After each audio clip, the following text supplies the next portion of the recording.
Injustice. So ఇదే నేచర్ని ఇప్పుడు మీకు అపోజిషన్ చూపించబోతున్నారు అనుకోవచ్చా? బ్రహ్మాండంగా అదే తిరుగులేదు, వచ్చిందే చూపించడానికి ఇక్కడికి.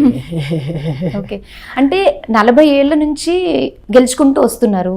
సో ఏంటి మీకు ఆ ధైర్యం ఏంటి? ఎలా ఓడించాలనుకుంటున్నారు? ఇప్పటి వరకు ఎవరు ఓడించలేదు, మీరే ఎందుకు ఓడిస్తారు? ఏంటి మీ దగ్గర ఉన్న స్ట్రాటజీస్ ఏంటి? చాలామంది చరిత్రలో అప్పటి వరకు ఓడిపోలేదు అనుకున్నాం. అది ఓడిపోయాక అమ్మయ్యా ఈ చెడు పోయిందబ్బా, ఈ బాధ తీరిపోయిందబ్బా అనుకున్నాం.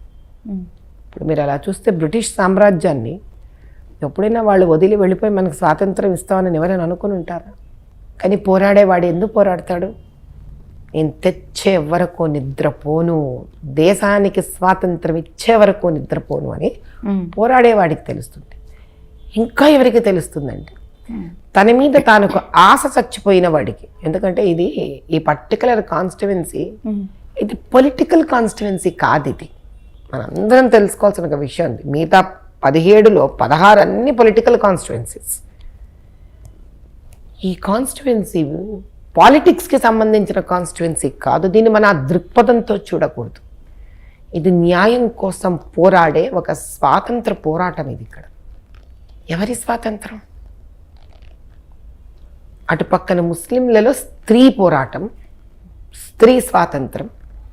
ఇక్కడ హైందవుడి వాళ్ళ మాట, వాళ్ళ భావం, వాళ్ళ ధర్మ కాపాడుకునే హక్కుల. సో ముస్లిం మహిళలు మిమ్మల్ని నమ్ముతారనే నమ్మకం మీకుందా? మా బాధితుడు నన్ను నమ్మాలని చూడనమ్మా నేను. వాళ్ళు ఏదో సార్ నమ్మేస్తారు, నన్ను వచ్చి ఓట్లేసేస్తారు.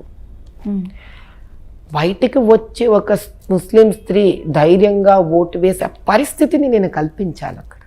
అంటే వాళ్ళు ఎంత బాధితులైన పరిస్థితులలో ఉన్నారంటే వాళ్ళు. ఇప్పుడు అదే పరిస్థితి మన హిందువుల్లో కూడా ఉంది. ఎలా అంటారు అది కూడా ఎక్స్ప్లెయిన్ చేస్తాం. ముస్లిం ఫినిష్ చేసుకునే స్త్రీలు ఇటు పక్కకు వద్దాం.